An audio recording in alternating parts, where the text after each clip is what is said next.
ప్రభునందు ప్రియమైన blessing TV ప్రేక్షకులకు వీక్షకులకు ప్రభు అయిన యేసుక్రీస్తు నామంలో శుభములు తెలియజేస్తున్నాం. ఈ ప్లాట్ఫామ్ ద్వారా మీ అందరినీ కలుసుకునే అవకాశాన్ని దేవుడు నాకు ఇచ్చినందుకు నేను ఎంతగానో దేవుడిని స్తుతిస్తూ ఉన్నాను. విడుదల సమయం అనేటువంటి ఈ మా కార్యక్రమానికి మీ అందరినీ ప్రేమతో ఆహ్వానిస్తున్నాం. ప్రతి బుధవారం రాత్రి 6:30 గంటల నుంచి 7 గంటల వరకు ప్రసారం అవుతున్న ఈ మా ఆధ్యాత్మిక కార్యక్రమాన్ని తప్పకుండా వీక్షించండి, ఆధ్యాత్మిక మేలులు పొందండి.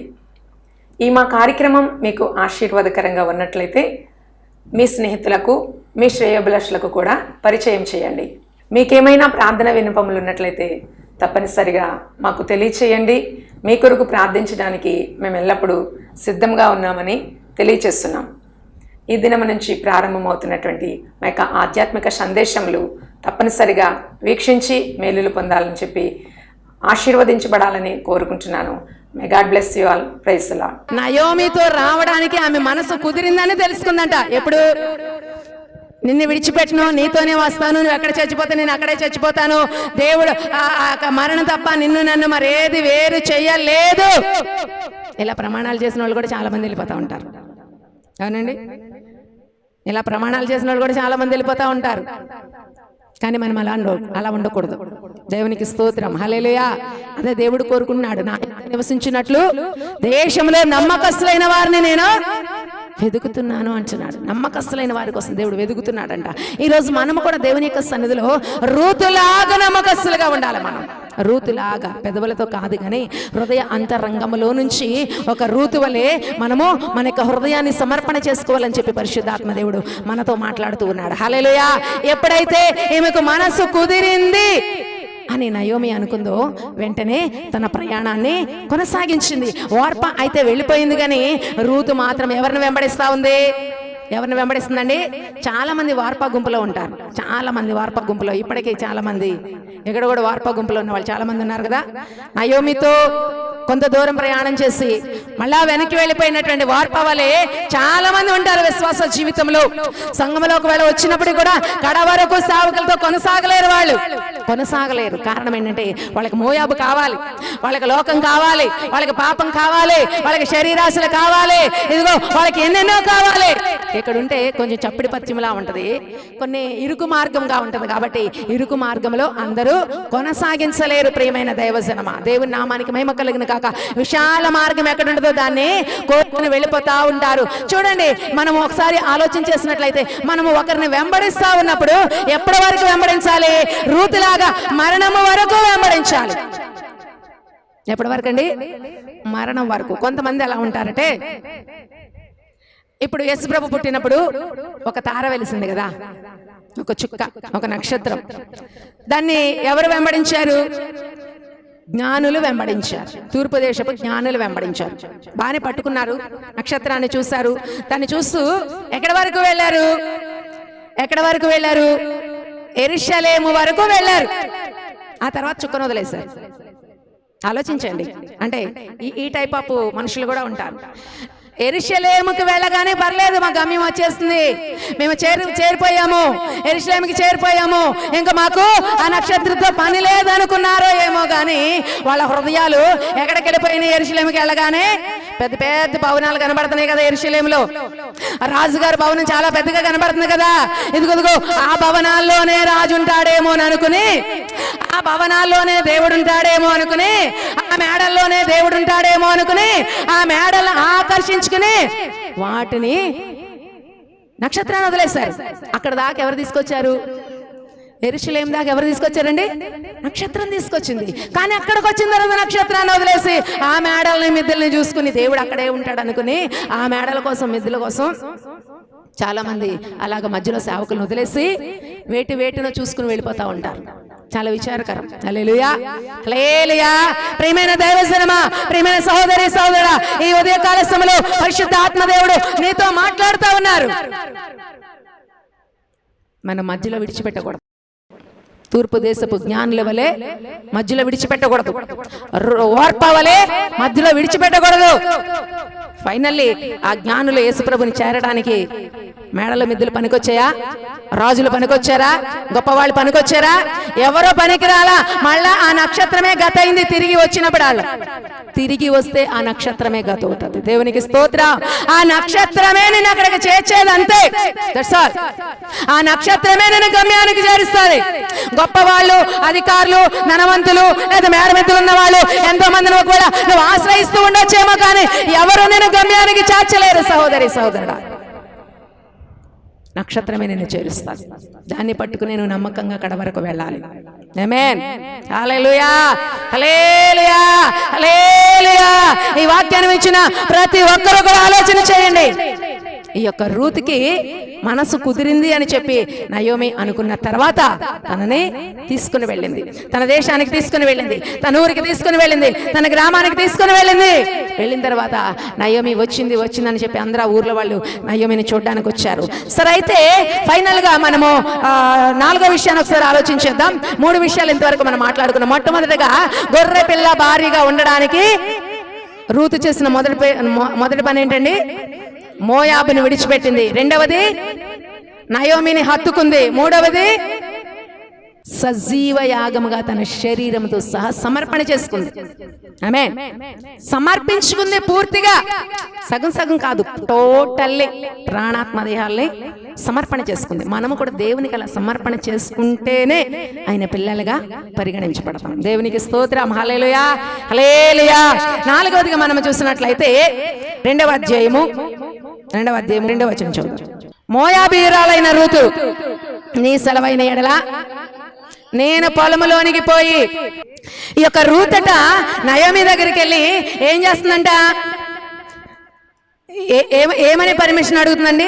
నీ సెలవైతే నేను పొలములోనికి పోయి ఎవని కటాక్షము పొందగోరుదునో వారి వెనుక పరిగె వేరుకొందునని నయోమితో చెప్పగా. హల్లెలూయా, హల్లెలూయా. ఇప్పుడు నయోమితో కలిసి ఉంటుంది, నయోమితో కలిసి జీవిస్తుంది, నయోమితో సహవాసం చేస్తుంది, నయోమితో కనెక్ట్ అయిపోయింది. నయోమికి ప్రాణాత్మ దేహాలు సంపూర్ణంగా సమర్పణ చేసుకుని ఆమెతో కలిసి ఉండడానికి తీర్మానం చేసుకుంది రూతు. అయితే 4వ పాయింట్, నీ సెలవైతే నేను పొలంలోకి వెళ్ళి పరిగేరుకుంటాను అని చెప్పి ఒక పర్మిషన్ లెటర్ పెట్టుకుంది నయోమి దగ్గర. ఎవరు? రూతు. అంటే తనకు తను వెళ్ళడానికి, బయటికి వెళ్ళడానికి ఉంటుందా? ఆమె ఎవరితో కనెక్ట్ అయింది? నయోమితో కనెక్ట్ అయింది. కాబట్టి తను ఏం చేసినా ఎవరికి తెలియాలి? చాలా జాగ్రత్తగా ఆలోచించండి అమ్మ, సంఘం చాలా జాగ్రత్తగా ఆలోచించండి. ఆమె రూతు నయోమితో కనెక్ట్ అయ్యింది కాబట్టి, నయోమిని హత్తుకుంది కాబట్టి, నయోమి దగ్గర సంపూర్ణంగా సమర్పణ చేసుకుని తనతో జీవించడానికి ఇష్టపడింది కాబట్టి ఇప్పుడు తనగా ఇండివిజువల్ గా బయటికి వెళ్ళడానికి లేదు, సొంత నిర్ణయాలు తీసుకోవడానికి లేదు, సొంతగా తన ఇష్టానుసారంగా బయటికి వెళ్ళడానికి లేదు, కనీసం పక్కింటికి కూడా తనకి వెళ్ళడానికి అవకాశం లేదు. తను బయటికి వెళ్ళాలి అంటే, పక్కింటికి వెళ్ళాలంటే, పొలానికి వెళ్ళాలంటే ఎవరు పర్మిషన్ తీసుకోవాలి? నయోమి పర్మిషన్ తీసుకోవాలి. నేను చెప్తున్నానా? వాక్యం చెప్తుందా? ఇది ఆధ్యాత్మికమైన విషయాలు, మీరు జాగ్రత్తగా ఆలోచించండి. దేవునికి స్తోత్రం. హల్లెలూయా, హల్లెలూయా. మన ఇంటిలో ఏది జరిగినా కూడా ఎవరికి తెలియాలి? సేవకులకు తెలియాలి. ఏదైనా ఒకటి చెయ్యాలి అనుకుంటే, ఏదైనా ఒకటి ప్రారంభించాలి అనుకుంటే ఎవరు పర్మిషన్ తీసుకోవాలట? సేవకుల దగ్గర ప్రార్థన చేయించుకుని పర్మిషన్ తీసుకుని పని చేయాలట. ఏ కార్యము చేయాలన్నా కూడా, నీ కుటుంబంలో ఒక కార్యము సఫలం అవ్వాలంటే, నీ కుటుంబంలో ఒక కార్యము దీవెనకరంగా ఉండాలి అంటే, నీ కుటుంబంలో ఒక కార్యం ఫలభరితంగా ఉండాలి అంటే, నీ కుటుంబము ఆశీర్వాదకరంగా ఉండాలంటే, నువ్వు చేసే పని ఫలభరితంగా మారాలి అంటే ఎవరు పర్మిషన్ తీసుకోవాలి? పర్మిషన్ అంటే తెలియచేయడం. పర్మిషన్ అంటే ఏం కాదు, తెలియచేయడం అన్నమాట. అమ్మ, నేను ఎలా చేద్దాం అనుకున్నాను, చేయొచ్చా చేయకూడదా? ప్రార్థన చేయండి. మీరు ప్రార్థన చేసి మీరు వెళ్ళమంటే వెళ్తాను. శరీరము ఒకవేళ భూమి మీద బ్రతకడానికి మనము విస్తారంగా సంపాదించుకుని బ్రతికినా, ఆత్మీయ జీవితంలో చచ్చిపోయామంటే పరలోకానికి వెళ్ళాం. విస్తారమైన డబ్బులు సంపాదించుకుని ఒకని కలిమి విస్తరించడం అని జీవానికి మూలము కాదు, అంతే కదండి. మనం విస్తారంగా డబ్బులు సంపాదించుకుంటే మన ప్రాణాన్ని పోగొట్టుకున్నాం అనుకోండి, దానివల్ల ఉపయోగం ఏంటి? ఒకడు సమస్తము సంపాదించుకుని సర్వలోకాన్ని సంపాదించుకుని తన ప్రాణాన్ని పోగొట్టుకుంటే వానికి ప్రయోజనమేమీ అని ఉంది కదా. అంటే దాని అర్థం ఏంటి? మనం భూ సంబంధంగా బ్రతకడానికి అన్ని సంపాదించుకున్నాం, కానీ ఆత్మీయ జీవితంలో చచ్చిపోయాం. పరలోకానికి వెళ్ళడానికి అవకాశం లేదు. పరిచర్యలోనే ఉంది, సహవాసంలోనే ఉంది. ఆమె ప్రార్థన చేస్తుందో, ఆరాధన చేస్తుందో, పరిచర్య చేస్తుందో, ఏదైనా కావచ్చు. ప్రియమైన దైవజనమా, నువ్వేదైనా సరే దేవుని యొక్క మందిరంలోకి వచ్చినప్పుడు నువ్వేదైనా చేయొచ్చు. నువ్వు ప్రార్థన చేసుకో, లేకపోతే పాటలు పాడు, ఆరాధన చేసుకో, లేకపోతే పరిచర్య చెయ్యి, లేకపోతే అనేక మంది కోసం విజ్ఞాపన చెయ్యి, నశించిపోయే ఆత్మల కోసం విజ్ఞాపన చెయ్యి, ఇదిగో లోకంలో హింసించబడుతున్నటువంటి దైవజనుల కోసం విజ్ఞాపన చెయ్యి, ఏదైనా చెయ్యి, కానీ ఎక్కువ సమయం నువ్వు మందిరంలో గడుపు అని దేవుడు తెలియజేస్తున్నాడు. దేవునికి స్తోత్రం. హల్లెలూయా, హల్లెలూయా. 4వదిగా ఈమె ఎక్కడుందండి? ఎక్కడుంది? మందిరములో, లేకపోతే పొలములో. ఆమె ఉదయము మొదలుకొని సాయంకాలం దాకా కూడా. అంటే గొర్రె పిల్ల భార్యకు ఉండవలసిన లక్షణం 4వది ఏంటండి? 4వ లక్షణం ఏంటి? మందిరములో ఎక్కువ సమయము గడపడం. దేవునికి స్తోత్రం. హల్లెలూయా, హల్లెలూయా, హల్లెలూయా. కాబట్టి ఈ రోజు మనం 1% మందిరంలో గడుపుతున్నాం. 99% కూడా ఎక్కడ గడుపుతున్నాం? మన గృహాలలో, మన ఇళ్ల దగ్గర, మన ఇంటి దగ్గర, మన కుటుంబ అవసరాల కోసం, లేకపోతే మన యొక్క భవిష్యత్తు కోసమో, లేకపోతే మన పిల్లల కోసమో, లేకపోతే మన భర్తల కోసమో, లేకపోతే ఇంకా వేటి కోసమో ఎక్కువ సమయాన్ని మనం గడుపుతా ఉన్నాం గృహాల దగ్గర. కానీ దేవుని యొక్క వాక్యం ఏం తెలియజేస్తా ఉందంటే, దేవుని మందిరంలో, పొలములో ఎక్కువ సమయం గడపాలి. ఉదయం మొదలుకొని సాయంకాలం దాకా కూడా. కొద్ది సమయమేనంట ఇంటి దగ్గర ఉండేది. ఎక్కువ సమయము ఎక్కడ ఉండాలట? ఎక్కడ ఉండాలండి? మందిరంలో ఉండాలి. ఈ యొక్క మరియా యేసుప్రభు పాదాల దగ్గర కూర్చుని యేసుప్రభు చెప్పే బోధలు వింటా ఉంది. మార్త మాత్రం విస్తారమైన పని పెట్టుకుని, చాలా పని పెట్టుకుని తెగ తొందరపడిపోతా ఉంది, టెన్షన్ పడిపోతా ఉంది, కంగారు పడిపోతా ఉంది. ఇదేలాగా, అదేలాగా, అదెలా చేయాలి, ఇదెలా చేయాలి, ఇదెలా చేయాలి, అదెలా చేయాలి, వాళ్ళని అలా చెక్కబెట్టాలి, వీళ్ళని అలా చెక్కబెట్టాలంటూ ఈ కార్యక్రమాల్లోనే మునిగిపోయింది మార్తమ్మ. దేవుని మాట ఒక్కడు కూడా వినట్లా. కానీ మరియమ్మ మాత్రం ఎక్కడ కూర్చుంది? యేసు ప్రభు పాదాల దగ్గర కూర్చుంది. అదే మందిరంలో ఉండే అనుభవం. దేవునికి స్తోత్రం. దేవుని దగ్గర ఉండే అనుభవం అదే. దేవుని నామానికి మహిమ కలిగిన గాక. సో యేసు ప్రభు ఏమంటాడు మార్తతోటి? మార్త వచ్చి కంప్లైంట్ చేసింది, ఏంటి ప్రభు ఉదయం నుంచి నీ దగ్గరే కూర్చుని ఉంది మరియమ్మ, కొంచెం నాకు హెల్ప్ చేయమని చెప్పొచ్చు కదా. అంటే దేవుడికి చాలా కోపం వచ్చింది అనుకున్నాను నేను అక్కడైతే. కొన్ని చోట్ల మాత్రమే దేవుడు 2 సార్లు దేవుడు ఆ ఓడు లేకపోతే ఆ మాటను పలుకుతాడు. సమాధిలో ఉన్న లాజర్ను బయటికి లేపడానికి కూడా ఒక్కసారే పిలిచాడు. గుర్తించండి, లాజరు బయటికి రండి వచ్చేసాడు, అయిపోయింది బచ్చా. కానీ మార్తమ్మ దగ్గరికి, మార్తా మార్తా 2 సార్లు. అంటే అంత కోపం వచ్చింది ఆయనకి. భూ సంబంధమైన పనుల్లో మనం నిమగ్నం అయితే దేవుడికి అంత కోపం వస్తుంది. జాగ్రత్తగా ఆలోచించండి. ఆత్మ సంబంధమైన విషయాలకి ఎక్కువ విలువనివ్వకుండా భూ సంబంధమైన, శరీర సంబంధమైన విషయాలకి ఎక్కువ విలువనిస్తే, ఎక్కువ సమయాన్ని ఇస్తే మన జీవితంలో దేవునికి చాలా దుఃఖాన్ని, కోపాన్ని కలుగజేసిన వాళ్ళం అవుతాం మనం. మార్తా మార్తా, నువ్వు విషయాల గురించి తొందరపడుతున్నావు, కానీ అవసరమైంది ఒకటే, గుర్తుపెట్టుకో. ఉత్తమమైన దాన్ని మరియా ఏర్పాటు చేసుకుంది. అది ఆమె యొద్ద నుంచి తీసివేయబడదు. ఆమెని దగ్గరికి రమ్మంటే రాదు. ఆమె శ్రేష్టమైన దాన్ని ఎన్నుకుంది. హల్లెలూయా. అర్థమవుతుందండి? చాలా పొలాలు ఉన్నాయి భూమి మీద. చాలా సంఘాలు ఉంటాయి. అన్ని చోట్లకి మనం వెళ్ళకూడదు. వేరొక పొలము దేనికి సాదృశ్యంగా ఉందంటే, దుర్బోధలకు నిలయమైన అనేక సంఘాలు ఉన్నాయి. ఇప్పుడు అబద్ధ బోధలకు నిలయమైన అనేక సంఘాలు ఉన్నాయి. సంఘాలనే దుర్బోధకులు మార్చేసి వాళ్ళకి హ్యాండ్ ఓవర్లో తీసుకుని విశ్వాసాన్ని భయంకరంగా నాశన పాత్రలుగా చేసేస్తా ఉన్నారు చాలా మంది. దేవునికి స్తోత్రం. హల్లెలూయా, హల్లెలూయా. అలాంటి చోటికి నువ్వు వెళ్ళొద్దు. దేవుడు హెచ్చరిక చేస్తా ఉన్నాడు అయ్యోమితో. హెచ్చరిక చేస్తా ఉన్నా అయ్యోమికి. అన్ని చోట్లకు నువ్వు వెళ్ళకూడదు. అన్ని చోట్ల కూడా నువ్వు ఉపదేశం పొందకూడదు. నానా విధములైన బోధలు ఉన్నాయంట. నానా విధములైన బోధలు. అన్ని బోధలు నువ్వు ఉండకూడదు. Praise the Lord. Hallelujah, hallelujah, hallelujah, hallelujah, hallelujah. ప్రియమైన దైవజనమా, నానా రకాల బోధల్లో నీవు ఉండకూడదని చెప్పి దేవుడు మాట్లాడుతా ఉన్నాడు. వేరొక పొలంలోకి నీవు వెళ్ళవద్దు, వేరొక చోట దీనిని విడిచి నువ్వు వెళ్ళొద్దు. నా పనికత్తెల యొద్ద, నా పనికత్తెల యొద్ద, నా పనివారి యొద్ద నిలకడగా ఉండుము. ఆమేన్. 5వది ఏంటండి? నిలకడగా ఉండాలి, వేరొక పొలంలోకి వెళ్ళకూడదు. వెళ్ళలేదు రూత్, అంతే. That's all. చూడండి ఆ వచనం, లాస్ట్ వచనం చదవండి, 2వ అధ్యాయము 23వ వచనం చదవండి.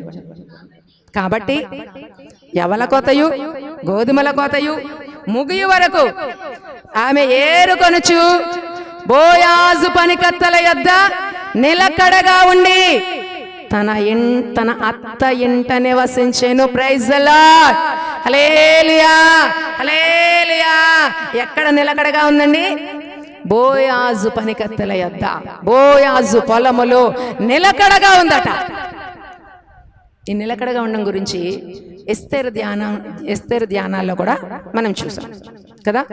ఆమె రాజ సముఖములో, రాజ సన్నిధిలో నిలబడింది అని చెప్పి, రాజు గుమ్మం దగ్గర నిలబడింది అని చెప్పి చదువుకున్నాం కదా. అంటే నిలకడ అనేటువంటిది చాలా అవసరం, చాలా ప్రాముఖ్యం. ఈ దినాల్లో నిలకడ లేని జీవితాలు చాలా మంది, నిలకడలేని జీవితాలు, అస్థిరమైన జీవితాలు. మనం ఆలోచించాలి ప్రియమైన దైవజనమా.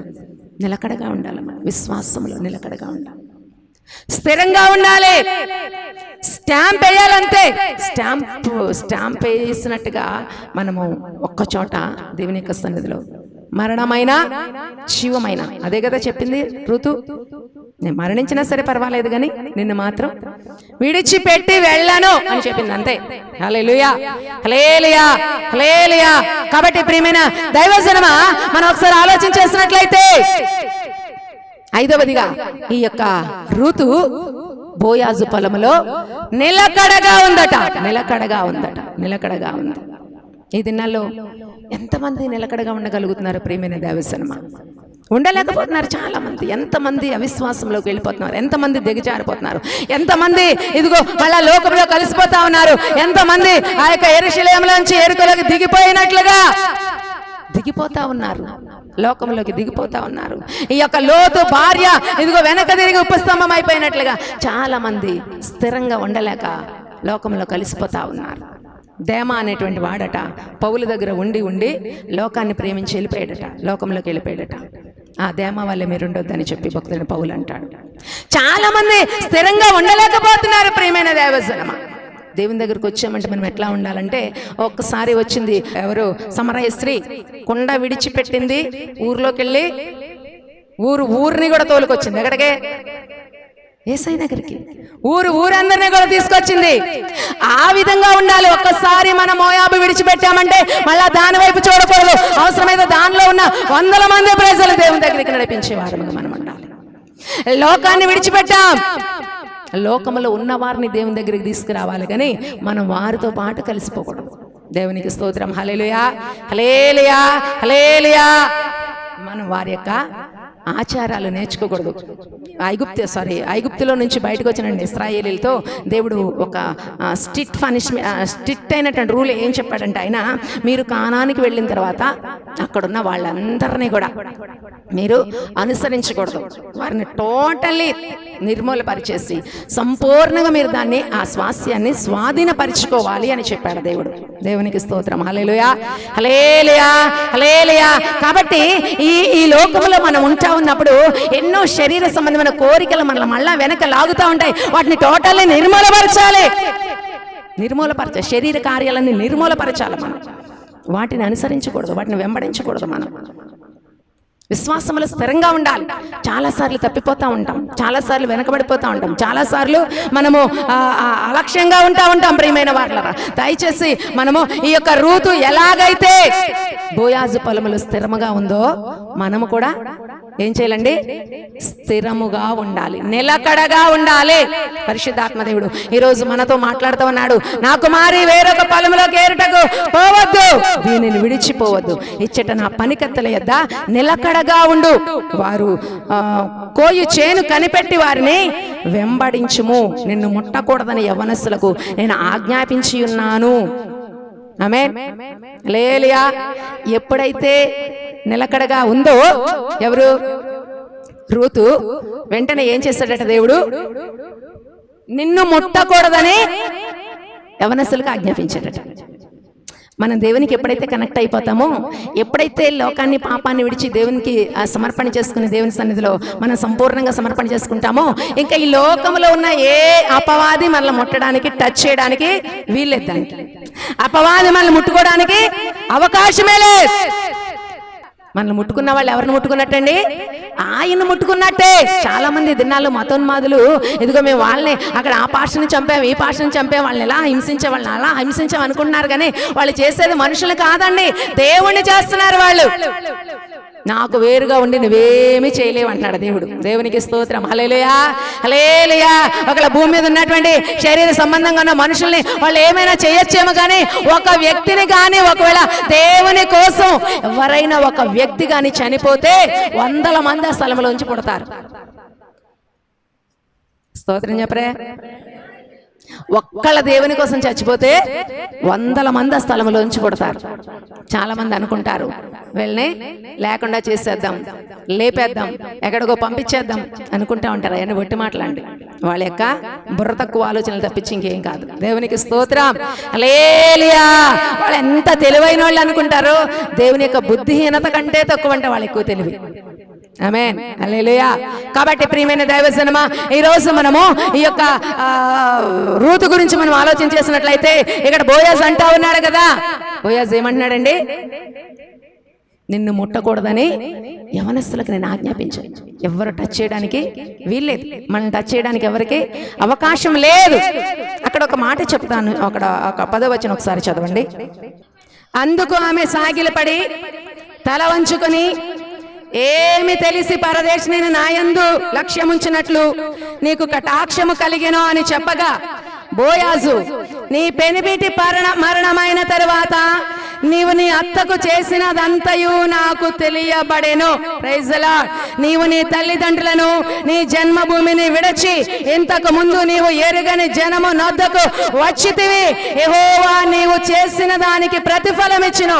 ఇశ్రాయేలీయుల దేవుడైన యెహోవా రెక్కల క్రింద సురక్షితముగా ఉండినట్లు నీవు వచ్చితివి. ఆయన నీకు సంపూర్ణమైన బహుమానం ఇచ్చును. దేవునికి స్తోత్రం. హల్లెలూయా. ఈ యొక్క రూతు అడుగుతుంది కదా బోయాజుని, సాగిలపడి అడుగుతుందట, అయ్యా నీవు నా ఎడల ఎంత కృప చూపడానికి నేను ఏ పాటి దాన్ని, అసలు నాలో ఏం చూసావు నువ్వు, నా దగ్గర ఏముంది అని చెప్పి అడుగుతుంటే, ఆ యొక్క బోయాజ్ అంటున్నాడు కదా, నీవు ఇంతకు ముందు ఏం చేశావు, నీ అత్త విషయంలో నువ్వేం చేశావు, అవన్నీ కూడా నాకు తెలిసినాయి. ఆమేన్. ఎవరికి ఎవరి దగ్గర చేసిందట? ఎవరి విషయంలో చేసిందట? అత్త విషయంలో నువ్వేం చేసావో నాకు తెలిసింది అంటున్నాడు. ఆమేన్. అంటే మీరు సేవకులతో ఎలాంటి కమ్యూనికేషన్లో ఉంటున్నారో, ఎంత కనెక్షన్లో ఉన్నారో, ఎంత అటాచ్మెంట్లో ఉన్నారో, ఏ విధంగా సేవకు సహకరిస్తున్నారో, ఏ విధంగా సేవకు సహాయం చేస్తున్నారో, ఏ విధంగా పరిచర్యలో పాల్పొందుతున్నారో, ఇవన్నీ ఎవరికి తెలుస్తున్నాయి? అర్థమవుతుందా మీకు? అంటే ఇప్పుడు మనం ఎవరి కోసం, ఎవరు చూస్తున్నారని చేయాలి? దేవుడి కోసం చెయ్యాలి. దేవుడు చూస్తున్నాడని చెయ్యాలి, మనుషుల కోసం కాదు. దేవునికి స్తోత్రం. హల్లెలూయా, హల్లెలూయా. నువ్వు నీ అత్తకు చేసిందంతా నాకు తెలిసింది. నువ్వు నీ తల్లిదండ్రులు విడిచిపెట్టి వచ్చావమ్మా, నీ జన్మభూమిని విడిచిపెట్టి వచ్చావు, నీ బంధువుల్ని విడిచిపెట్టి వచ్చావు, నీకున్న సమస్తాన్ని నువ్వు విడిచిపెట్టి వచ్చావు. ఇంతకు ముందు నీ వెరుగని జనమునొద్దకు వచ్చితివి. కాబట్టి ఇదిగో యెహోవా నీవు చేసిన దానికి ప్రతిఫలం ఇచ్చినట్టున్నాడు ఆయన. ఆమేన్, హల్లెలూయా. మనం ఊరికే వదిలిపెట్టాలి లోకాన్ని, పాపాన్ని. ఆమేన్. ఎవరైతే లోకాన్ని, పాపాన్ని విడిచిపెట్టి, మోయాబుని విడిచిపెట్టి, ఐగుప్తుని విడిచిపెట్టి దేవుని దగ్గరకు వస్తారో ఖచ్చితంగా దానికి తగిన ప్రతిఫలం ఎవరిస్తారట? యెహోవా ఇస్తాడట. దేవునికి స్తోత్రం. హల్లెలూయా, హల్లెలూయా, హల్లెలూయా. ఇశ్రాయేలీయుల దేవుడైన యెహోవా రెక్కల క్రింద సురక్షితముగా ఉండనట్లుగా నీవు వచ్చావు. ఎక్కడికి వచ్చావు ఇప్పుడు నువ్వు? యెహోవా రెక్కల క్రిందకు వచ్చావు. సురక్షితంగా ఉండడానికి వచ్చావు, క్షేమంగా ఉండడానికి వచ్చావు, ఆరోగ్యంగా ఉండడానికి వచ్చావు, ఆశీర్వాదకరంగా ఉండడానికి వచ్చావు, దీవెనకరంగా ఉండడానికి వచ్చావు. అనేక మందికి నువ్వు దీవెనకరంగా ఉండడానికి పరిశుద్ధాత్మ దేవుడు నిన్ను ఈ స్థలానికి నడిపించాడని చెప్పి దేవుడు మాట్లాడుతూ ఉన్నాడు ఇక్కడ. హల్లెలూయా, హల్లెలూయా, హల్లెలూయా.